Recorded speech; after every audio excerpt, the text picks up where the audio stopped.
Olá, eu sou a Beatriz e ao meu lado tenho a Delfina. Este é o Engana-me que eu gosto, o podcast que prova que mesmo sem imagem é possível falar sobre televisão e cinema. Estaríamos em 1989 numa escola do Porto. A professora de português queria explicar aos alunos quais os intervenientes de uma história. Em vez de considerar um texto clássico, provavelmente aborrecido, decide utilizar a então novela da moda Vale Tudo. E assim, o nosso convidado soube pela primeira vez o que é um protagonista, antagonista, vilão, entre outros conceitos que alimentam uma história. Licenciou-se em arquitetura, mas não é arquiteto. E mais tarde deu uma oportunidade ao direito, mas também não é advogado nem jurista. Aos 45 anos, o nosso convidado trabalha como guionista e pesquisador de conteúdos no programa da manhã mais antigo da televisão portuguesa, A Praça da Alegria. Mas quando o programa se estreou, há 28 anos, o João estava longe de imaginar que um dia viria a alimentar o daytime. Trabalhou num escritório de advogados, no atendimento ao público e em produção audiovisual. Viveu em Milão e em São Paulo, mas a mudança mais duradoura e talvez a mais dolorosa foi quando trocou o Porto por Lisboa. E neste caminho, de várias histórias, primeiro as que lia, depois as que começou a escrever, surge a primeira oportunidade enquanto guionista. Em 2011 foi convidado por Rui Vilhena a escrever o telefilme Intriga Fatal, emitido pela TVI. Na mesma altura colaborou com António Barreira, com quem escreveu O Beijo do Escorpião e A Impostora, ambas também transmitidas pela TVI. Em 2017 inicia uma colaboração com a autora Maria João Costa nas novelas Valor da Vida e Amar Demais. A vontade de regressar a casa chegou.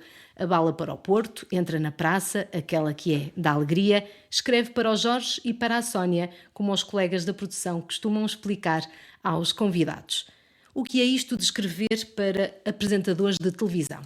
O que precisa um apresentador saber sobre o convidado e o que quer saber o João dos visitantes que entram e saem de segunda a sexta-feira nas manhãs da 1? E o que vê uma pessoa que trabalha na televisão? Há cabeça e vontade para os canais generalistas? O streaming leva a melhor? Ou depois de um dia de trabalho, o melhor mesmo é desligar o televisor? Sabemos que não dispensa uma boa e antiga novela, ou melhor, um enredo, ou no fundo, uma história bem contada. João Sousa, guionista, é o nosso convidado. Olá, João. Olá, bom dia. Muito obrigado pelo convite e depois desta introdução acho que me posso ir embora. Não tenho mais nada para acrescentar, mas muito obrigado pelo convite. Claro que tem, João, e é por isso que gostaria de perguntar para começar, que história falta contar? Eu acho que faltam muitas histórias para contar. Apesar de nós estarmos sempre a contar as mesmas histórias estão a ser contadas desde que o homem começou a criar, mas nós temos sempre a capacidade de pegar no velho e reinventá-lo. Portanto, ainda está tudo por contar, segundo o meu ponto de vista. Basta é ter criatividade e vontade de o fazer. Mas são histórias novas ou reinventadas? São histórias reinventadas. Assim, basicamente, nós contamos sempre as mesmas 10, 12 histórias. O que nós fazemos, autores, e eu estou-me aqui a considerar nesta categoria, é mascarar as coisas de forma que as pessoas pensem que estão a ver uma história nova. Mas se vocês considerarem 10, 12 histórias, 10, 12 filmes que vocês já viram e que gostam de rever, vocês vão perceber que são sempre as mesmas coisas. Há sempre uma rapariga que se apaixona por um rapaz, há sempre um homem que tenta salvar a família e que no fundo está a salvar o mundo, há sempre o estranho que entra no ninho e que se sente completamente desligado de toda a sua realidade. Portanto, há sempre um herói, há sempre um vilão, há sempre quem queira fazer mal a alguém. Portanto, as histórias são sempre as mesmas. Mas, na sua essência, estamos sempre a falar de histórias de sobrevivência. Portanto, estamos sempre a contar as mesmas histórias, mas vamos mascarando essas realidades. É como fazer um bolo de chocolate. Existem dezenas de versões de bolos de chocolate, mas é sempre um bolo de chocolate. Aproveitando o gancho, porque acho que estás a falar sobretudo para a escrita da telenovela, como é que é organizada a escrita de uma novela? Ou seja, tu tens numa equipa o autor, certo? E depois tens a equipa de guionista. Como é que funciona no dia-a-dia a distribuição do conteúdo, da escrita?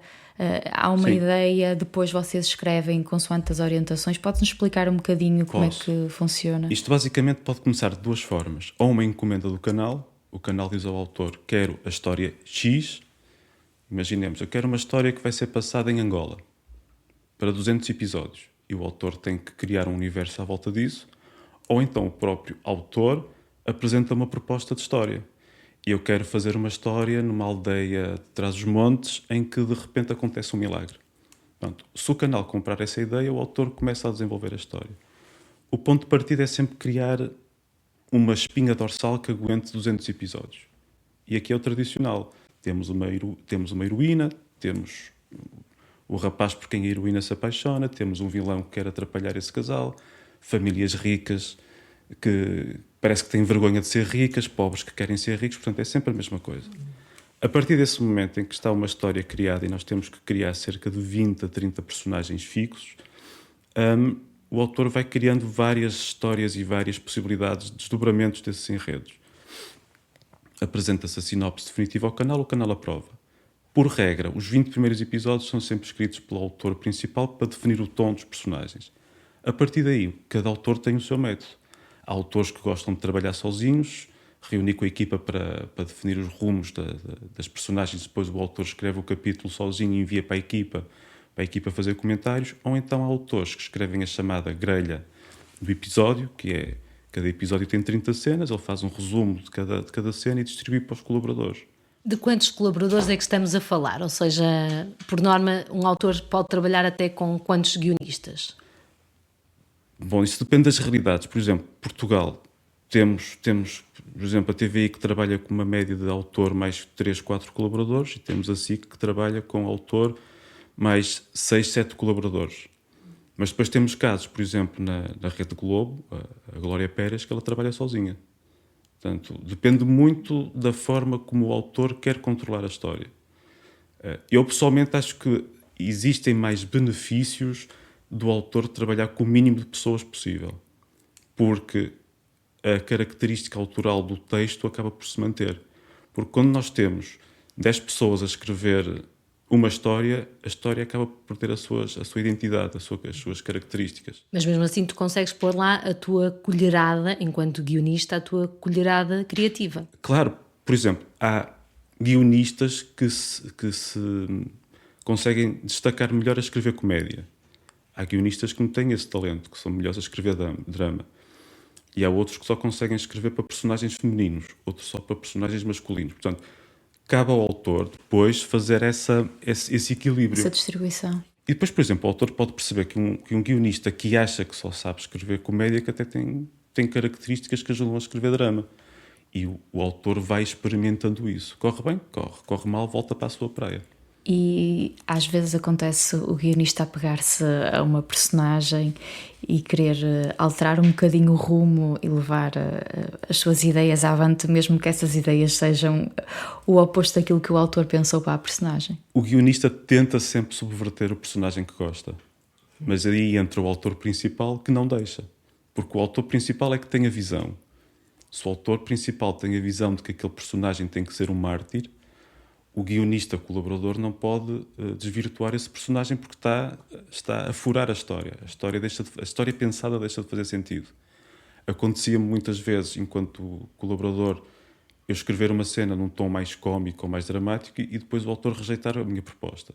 Portanto, um bom guionista é aquele que às vezes se atira um pouco para fora de pé, mas tem sempre aquela rede de segurança porque sabe que o autor vai equilibrar a cena que está a escrever. Mas numa novela é muito difícil apegarmos, por exemplo, a personagens, porque nós temos que escrever para 40 personagens. Ou seja, nós não ficamos só com um núcleo, só com um personagem. Mas nunca te aconteceu? Já me aconteceu várias vezes. Eu, quando comecei a escrever, por exemplo, achava que tinha características para escrever drama, e quando escrevi Amar Demais, eu percebi que a autora, neste caso a Maria João Costa, percebeu que eu tinha características para escrever comédia. E eu dei por mim a achar que era um autor dramático a escrever cenas de comédia para personagens populares. E acabou por ser engraçado, porque eu fiquei com um núcleo de personagens mais... Ou seja, escrevi mais para esse núcleo de personagens, os mais cómicos. E ao princípio eu estava contrariado, mas depois senti-me bem a fazer aquilo. Porque chega a uma altura que os personagens parece que falam dentro da nossa cabeça. Que é uma coisa interessante. Muito. Por exemplo, eu falo da novela, que é o que eu tenho mais experiência. É muito difícil escrever uma novela nos primeiros 40 episódios. Porque nós não sabemos quem são aquelas pessoas. Porque para mim personagens são pessoas. A partir de uma certa altura, a partir do episódio 40, 50, nós sentamos para escrever e os personagens falam-nos ao ouvido. Então nós limitamos a seguir a corrente. Portanto, há este tipo de comunicação de intimidade com os personagens. E às vezes há contingências que acontecem durante o processo da escrita de uma novela. Tu podes inicialmente pensar numa personagem que vai viver durante 100 episódios e afinal vão ser 150, ou o ator que faz a personagem adoece.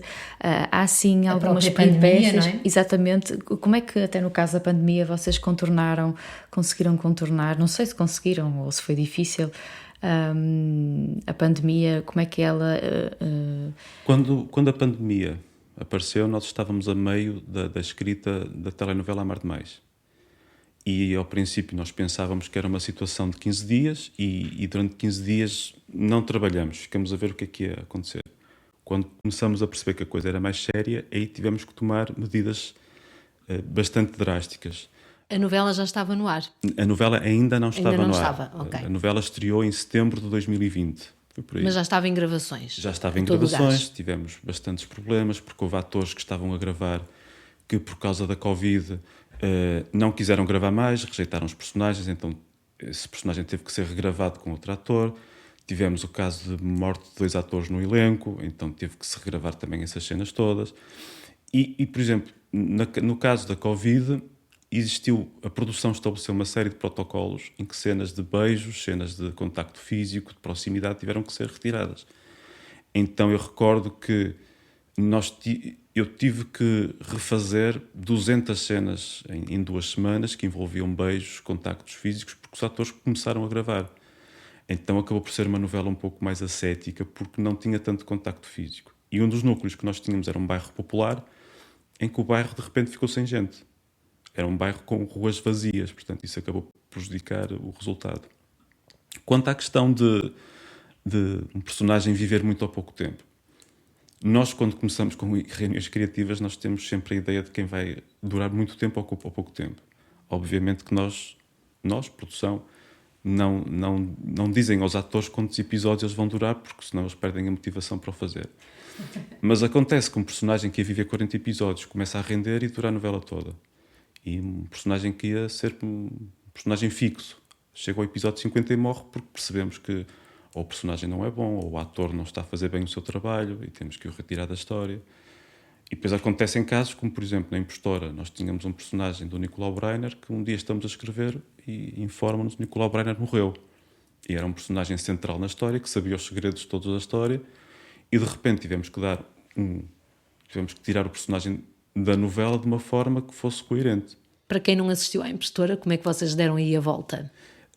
O personagem seguiu até um determinado episódio. Ele era um personagem que trabalhava no mercado de Algés e um dia estão os personagens reunidos lá num decor qualquer e chega alguém, o Edmundo morreu.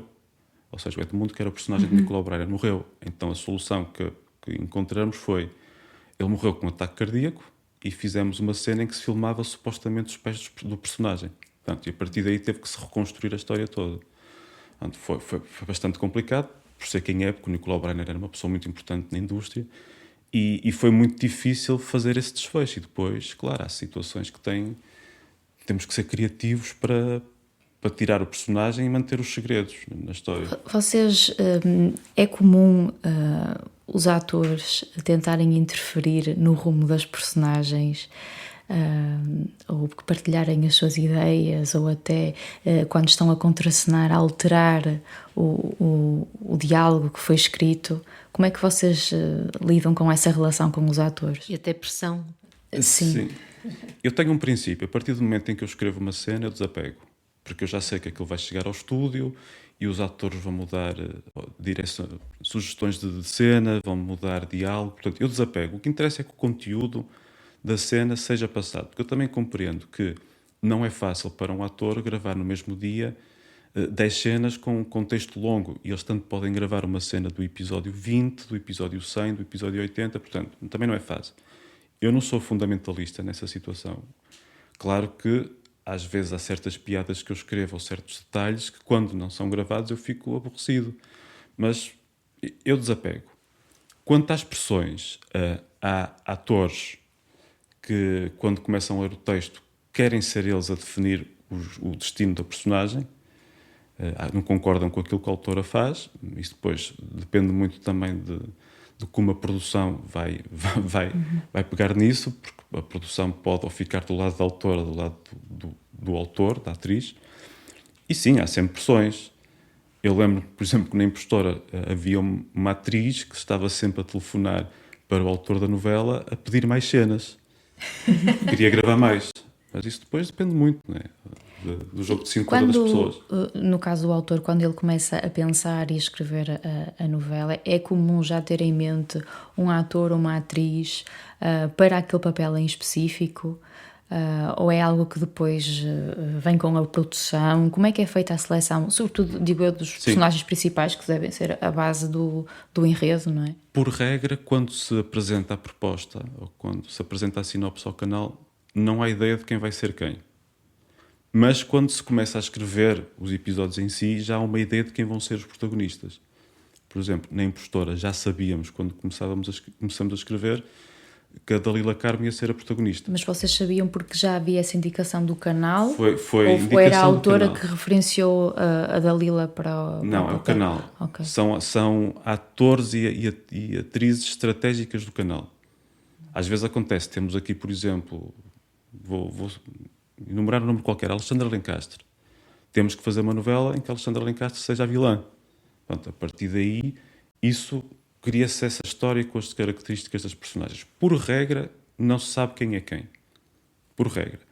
Mas quando se começa a escrever a novela, pelo menos os nomes que vão ser os cabeças de cartaz, já se sabe quem são. Já se sabe que vai ser o Dalila Carmo, o Diogo Infante, a Fernanda Serrano. Depois o resto não se sabe. Às vezes temos surpresas. Começamos a escrever para o Diogo Infante e ele desiste da novela e temos que adaptar o personagem para o Diogo Morgado. Portanto, isso acontece, mas isso depois faz parte, são vicissitudes em média, de trabalho. Em Portugal, quantos episódios é que tem uma novela, mais ou menos? Bom, em média, ultrapassa os 200. Em média. 200 escritos. Depois o que acontece, a produção não, os canais de televisão, neste caso a SIC e a TVI, fazem render as novelas. A Impostora nós escrevemos 262 episódios e depois foram quase 400 episódios para o ar de emissão. Portanto, isso depois depende da estratégia do canal. Mas, por regra, anda ali à volta dos 200, 220. Anda por aí. Para fechar agora este capítulo, mais ligado às novelas, tu já conheces muito bem o mercado nacional. Onde é que te apetecia trabalhar? Em que canal eu gostaria de trabalhar? Fora de Portugal. Fora de Portugal, obviamente, que eu gostaria de trabalhar num canal como a TV Globo, não é? Porque acho que isso é... Quem escreve novela é o que qualquer pessoa gostaria de trabalhar, porque eu sou da geração TV Globo, não é? Eu cresci com a TV Globo e tenho essa referência. Acho que podemos dizer que crescemos. É. Sim, completamente. Mas se me acenassem com a oportunidade de trabalhar com um grande canal do México, ou da Colômbia ou da Venezuela, eu aceitaria, porque também são países onde a cultura da telenovela está muito enraizada e eles vivem muito à volta disso, portanto aceitaria com todo o gosto. E claro, uma Netflix ou uma HBO... São bem-vindas em mandar propostas. São bem-vindas, obviamente. Nós começamos, aliás, pela nossa experiência pessoal, a consumir novelas em Portugal através da Globo e, entretanto, aqui o mercado nacional teve um grande impulso na produção de telenovelas. Tu achas que ainda temos muito a aprender com a Globo ou já conseguimos chegar a um nível de produção ou pelo menos de escrita das telenovelas brasileiras? Eu acho que... É difícil, eu sei. Não é isso. Se calhar o que eu vou dizer é um bocado controverso, mas eu acho que nós, e quando digo nós, digo mundo em geral, nós já não temos mais nada que aprender com a Globo. A Globo, que era a Globo, já não existe. Achas que estagnou? Eu, por acaso, já não consumo telenovelas da Globo há muito tempo. A Globo está numa fase a nível autoral, até está numa fase de decadência, porque já não existem aqueles grandes produtos como existiram. Se vocês pensarem, qual é que foi a última novela da Globo que vocês se lembram de ver? Avenida Brasil. Isso já foi em 2012. Portanto, já passaram 11 anos de lá para cá, nunca mais surgiu nenhum êxito da Globo que marcasse as pessoas. E se perguntarem a qualquer pessoa na rua nomes de novelas da Globo que as tenham marcado, eles vão buscar nomes de há 20, 30 anos. Porque a Eu Globo... vou. Pois, e são sempre os clássicos, porque a Globo deixou de se preocupar na qualidade dos seus produtos e começou-se a preocupar com quem os consome. E nesse aspecto, a audiência veio desvirtuar muito a qualidade dos produtos. Porque os produtos são feitos a pensar no máximo da audiência e não propriamente em contar boas histórias. Mas, ao mesmo tempo, acho que o produto de telenovela é um produto que é muito desprezado, mas que é um produto muito apetecível. Não é por acaso que, por exemplo, Netflix e a HBO estão a querer apostar nesse género de produções. No Brasil, a HBO está a começar a produção de uma telenovela e a Netflix também está à procura de géneros parecidos com a telenovela. Portanto, acho que a telenovela ainda tem muito para dar, mas... E há séries que parecem autênticas telenovelas. Exatamente. Só que a duração, os episódios são Basta menores. pensaram, por exemplo, Quem Matou Sarah, que foi um grande sucesso da Netflix há uns 2 anos. Aquilo é uma telenovela Era espanhol, não é? mexicana. Ok. Sim, e era uma telenovela das piores, que aquilo era muito fraco. Só que é certo é que as pessoas consomem aquilo porque gostam de escapar da realidade. Ok, nós podemos ver uma série como Succession ou White Lotus, que são extraordinárias, mas de vez em quando temos que ter os nossos guilty pleasures, não é? Temos que ver... Olha, isto dos guilty pleasures está mais para a frente na nossa conversa. Sim. E agora vamos virar um bocadinho para a televisão, para a tua rotina e para o teu dia-a-dia. E vamos às primeiras questões que eu coloquei no texto introdutório. O que é que tu escreves para o Jorge e para a Sónia? O que é que os apresentadores de televisão têm de saber para preparar o programa que vem de ti? Bom, eu quando preparo um texto para o Jorge e para a Sónia, em primeiro eu tenho que perceber quais é que são as características de cada um, como apresentador. O Jorge tem umas determinadas características, a Sónia tem outras. Mas eu tento passar sempre o máximo de informação possível no mínimo de texto possível. Porque eu sei que, por exemplo, a Praça da Alegria é um programa que tem 10 conteúdos, 10 convidados. Se eu for a escrever tudo aquilo que eu quiser, o Jorge e a Sónia não fazem outra coisa que não seja ler textos. Então eu tento focar-me na informação que é absolutamente essencial. E outra regra que eu tenho, coisas que eu acho que não vale a pena serem abordadas, nem sequer coloco lá como informação. Não coloco, acho que não vale a pena. Às vezes falo com convidados que dizem assim, eu queria falar sobre isto, mas por favor evitem perguntar-me sobre o meu estado civil. Eu nem sequer vou colocar isso lá no texto porque não interessa. Para que é que o Jorge e a Sónia têm que saber que o convidado não quer falar sobre isso? O que não está escrito não existe. Pronto. E depois eu tento sempre focar-me em frases curtas, apelativas, em que eles se sentirem perdidos no meio de uma entrevista, olham para o texto que eu escrevi e conseguem acompanhar o raciocínio, ou que esse texto ou que essa frase possa suscitar uma pergunta. Portanto, eu tento sempre ser muito objetivo e não colocar texto que não interessa. Afinal, estás a falar de apresentadores que trabalham todos os dias, de segunda a sexta, não é? Com pelo menos 10 convidados todos os dias. É um ritmo de trabalho completamente, exatamente, alucinante, não é? E eu, a partir do momento que acordo até o momento em que eu entrego o programa, a sensação que eu tenho é que eu estou a correr contra o tempo. Porque eu tenho todos os dias que fazer um programa com 10 convidados, com telepontos, com textos de apoio, com oráculos. Portanto, é uma corrida contra o tempo constante. Há dias em que eu acabo o programa e estou muito cansado. E não me apetece fazer nada a não ser ver uma telenovela brasileira bem antiga para limpar a minha cabeça porque eu estou exausto. E tu ainda consegues, no final do dia de trabalho, então, ver televisão? Tenho que ver, nem que sejam 30 minutos para limpar a cabeça. É aquela coisa do... ok, eu estive a fazer este meu trabalho, agora para manter a minha sanidade mental tenho que ver qualquer coisa que me desligue o cérebro durante aquele período de tempo. E eu vejo telenovelas antigas. É o que eu mais vejo. Porque para ti são as melhores. Porque para mim são as melhores. Porque são as mais criativas, as mais originais, com os melhores textos, com as melhores interpretações. E uma coisa que eu tenho vindo a perceber é que quanto menos efeitos cênicos de iluminação um produto tem, mais emocionante é. Quanto menos efeitos visuais por exemplo, uma telenovela tem, quanto menos atores. Às vezes podemos ter uns cenários terríveis, mas o que interessa é a interpretação e o texto. E o que às vezes eu vejo hoje em dia é que há tanto fogo de artifício à volta do ator e do texto que ele está a dizer que as pessoas perdem-se no meio daquilo tudo. Por exemplo, eu quando vejo um produto, vê-se mais no streaming, mas quando vejo um produto que tem muitos truques de realização e de câmara, eu penso logo, isto aqui está a ocultar algum tipo de fragilidade.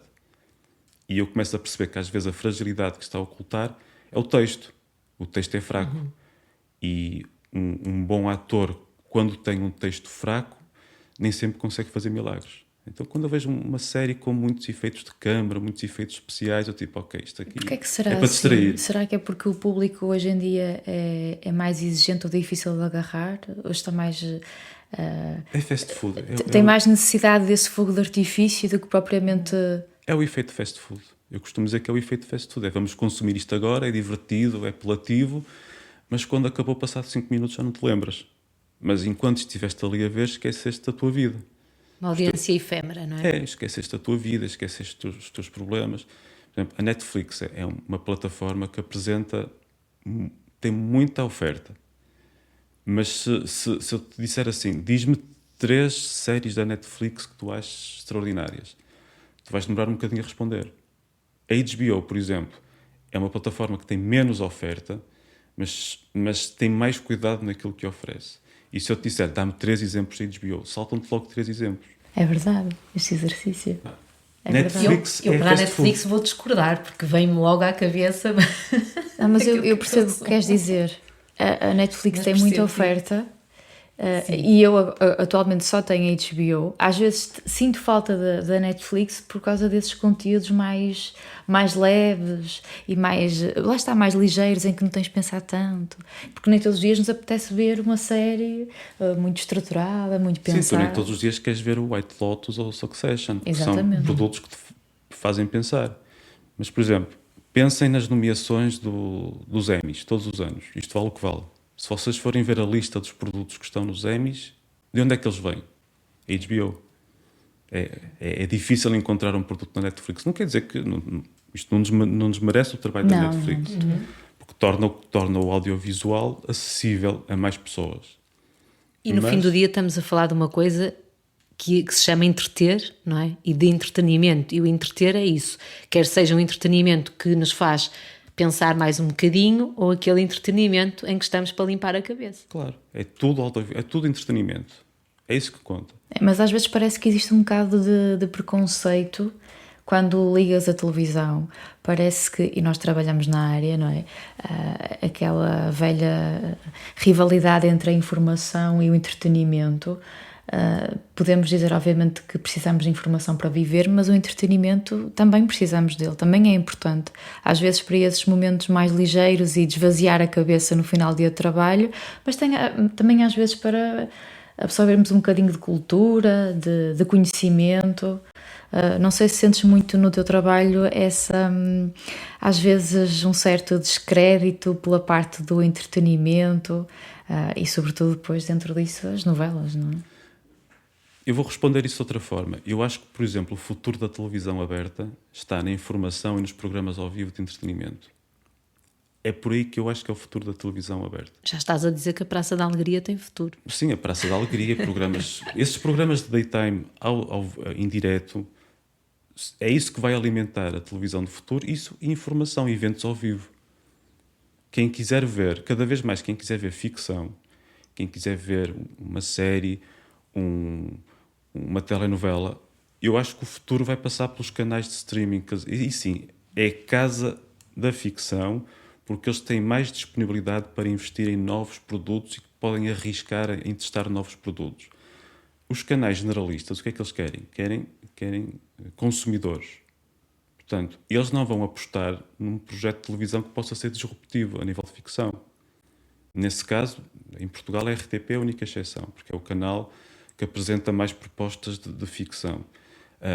Mas, cada vez mais, quem está à frente das televisões vai ter que apostar em informação, em programas de entretenimento ao vivo, em eventos como jogos de futebol, como, por exemplo, a transmissão da Jornada Mundial da Juventude, porque são coisas que estão a acontecer agora e que o mundo inteiro quer ver ao mesmo tempo. Aliás, basta ver o sucesso da CMTV. A CMTV É o explode. país ao vivo, não é? As pessoas querem ver isso. As pessoas querem ver o que está a acontecer agora. Um programa de ficção, uma telenovela, se eu não vir agora, vejo amanhã. Se eu não vir amanhã, vejo daqui a um mês. E está tudo bem na mesma. Portanto, o futuro da televisão, ou o futuro do entretenimento passa por esta dissociação. Canal aberto, informação, entretenimento ao vivo. Plataformas de streaming, ficção. E aí dentro pode-se fazer de tudo, pode-se experimentar de tudo. Para todos os públicos. Deixa-me recuar um bocadinho na nossa conversa. Tu há pouco disseste que escrevias textos, telepontos e fazes uma coisa que às vezes nós sabemos que é um bocadinho chata, que são os pop-ups. Sim, é muito Queres explicar para quem nos ouve o que é um pop-up? Um pop-up é aquele tipo de informação que aparece na televisão que explica o que está a acontecer naquele momento. O exemplo que eu tenho mais presente é: eu estou numa sala de espera de um hospital. Tem lá uma televisão, por exemplo, na Praça da Alegria.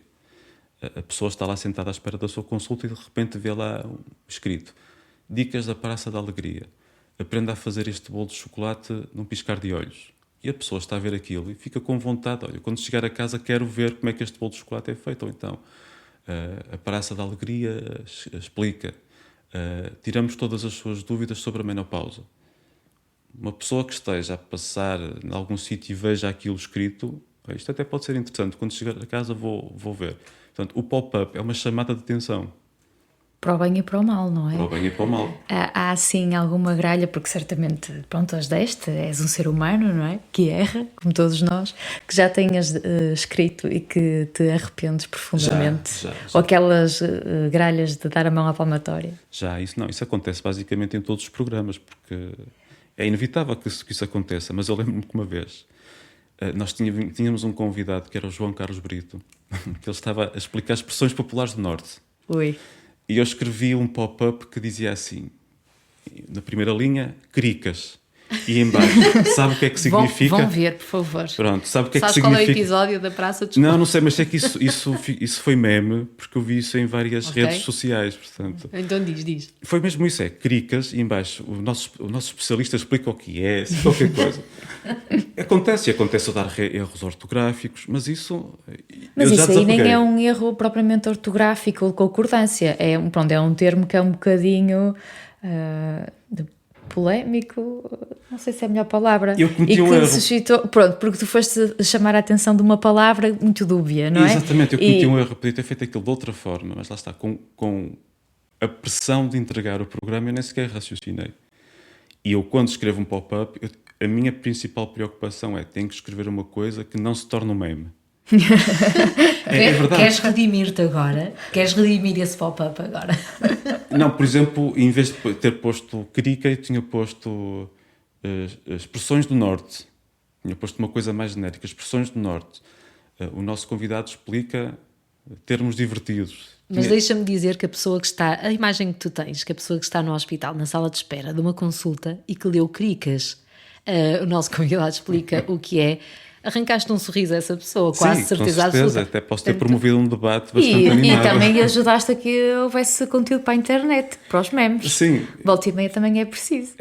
Nesse aspecto eu policio-me muito, porque eu sou funcionário de um programa, que é um programa histórico da televisão portuguesa, a Praça da Alegria, não é? Eu lembro-me de estar a estudar e estar a ver o programa com o Gosha e com a Sónia, longe de imaginar que um dia trabalharei naquele programa. Portanto, eu não pode partir de mim qualquer tipo de ato que vá denegrir a imagem deste programa. Se o objetivo do programa fosse ser conhecido a qualquer custo, não teria qualquer tipo de problema em fazer qualquer coisa que o chamasse a atenção. Agora, a Praça da Alegria é um programa sério.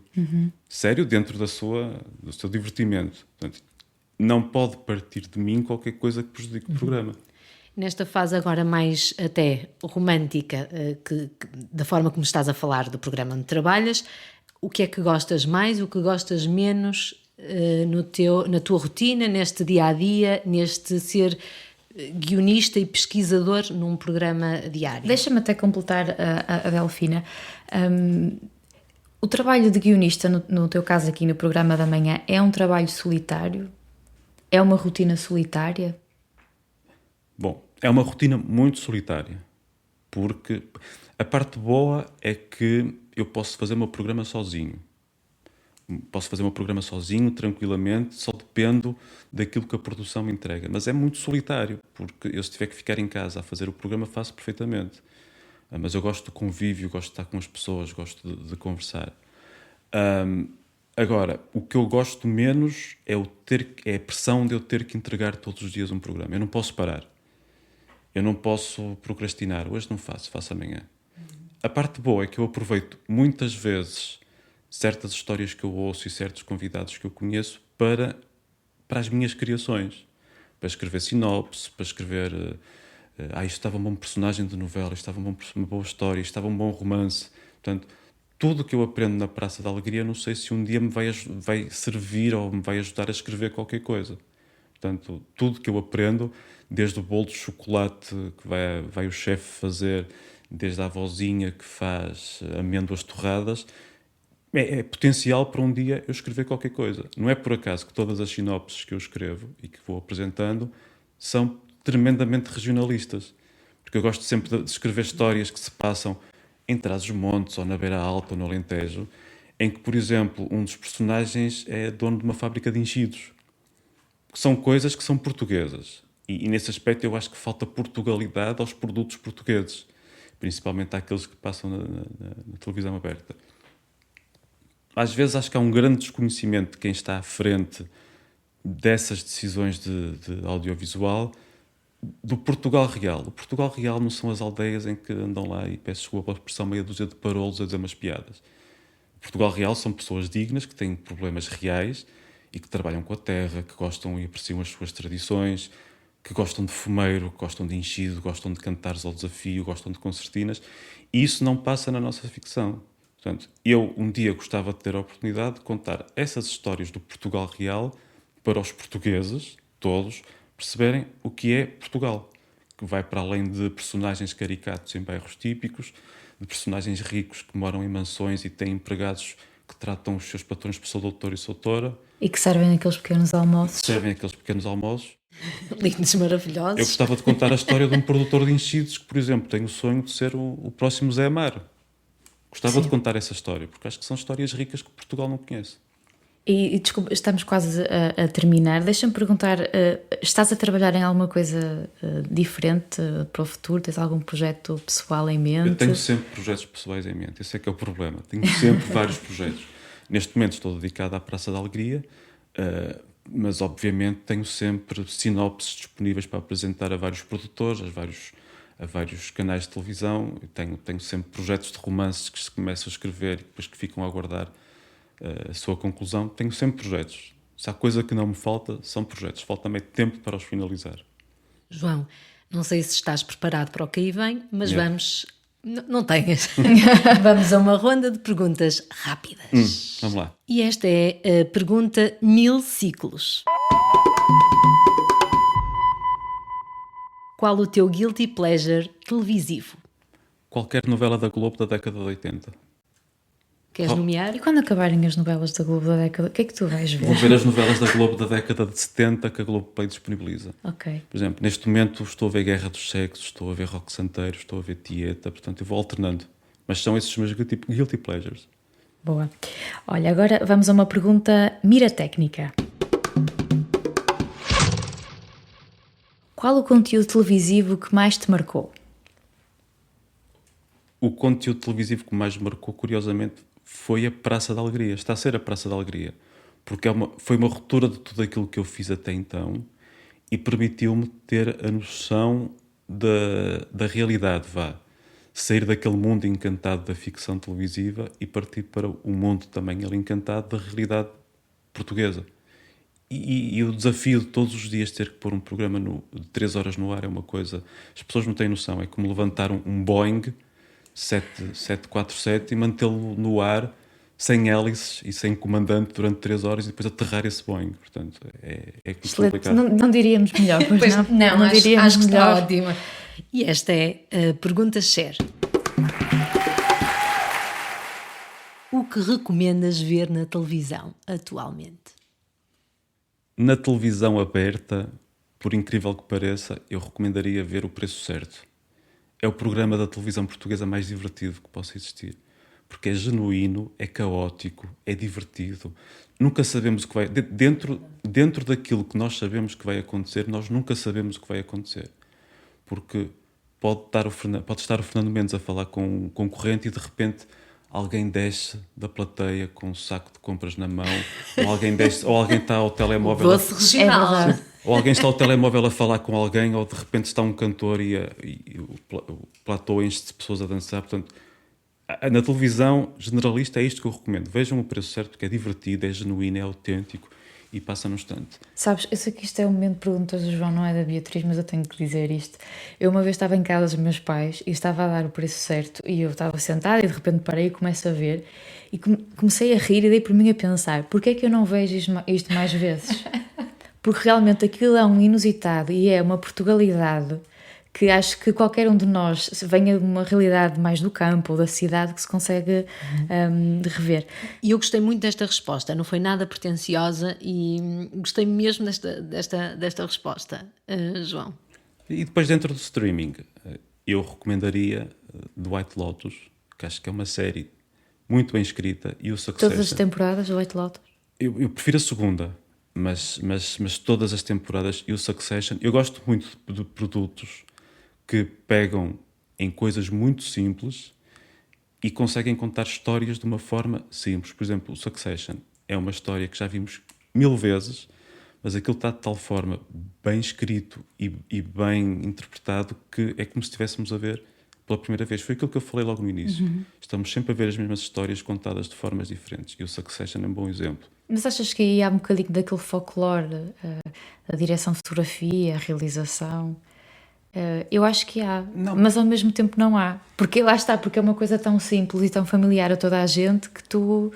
Aquilo é o Rei Lear. Aquilo é o Rei Lear. Um homem que não sabe qual dos seus descendentes vai ser o seu sucessor. Já vimos isto milhares de vezes. Só que aquilo está feito... Eles subverteram aquilo tão bem que parece que é a primeira vez que estamos a ver aquela história. Eu gosto de produtos desses, que pegam em coisas antigas e dão uma roupagem nova. Não sou propriamente fã de produtos que querem inventar a roda. Eu não quero estar a dar nomes. Mas quando eu vejo às vezes uma série que tem muito folclore à volta da série, muita distração, não gosto. Olha, para terminar, a pergunta zapping. Ich denke, die Amerikaner. Qual o futuro que vês para a televisão? Já que respondeste um bocadinho a isto, mas assim mais sucintamente... Já. Televisão generalista, informação, programas de entretenimento ao vivo, coisas que aconteçam ao vivo que as pessoas em casa querem ver. Streaming, séries, e arriscar muito nas propostas de séries que fazem. De vez em quando há uma série que se pode destacar mais no streaming e aí pode ir para a televisão aberta porque nem todos têm capacidade de pagar isso. Mas como acontece? Mas sim, acho que o futuro é por aí. Nos streamings, ficção, na televisão aberta, e quando eu falo jornalismo e entretenimento, estou a falar de reality shows, obviamente. Portanto, é por aí, o caminho é por aí. Obrigada, João. Obrigada. Gostamos muito, não gostamos? Muito. Gostei mesmo muito desta entrevista. Eu também. Podem me chamar mais vezes. Há muito para contar. Mais para a frente. Tens que voltar com novidades. Esperamos que sim. O Engana-me que eu gosto é uma ideia original de Beatriz Alves. A apresentação, o guião e a produção são da Delfina Rocha e da Beatriz Alves. O som e a edição, Ricardo Coutinho.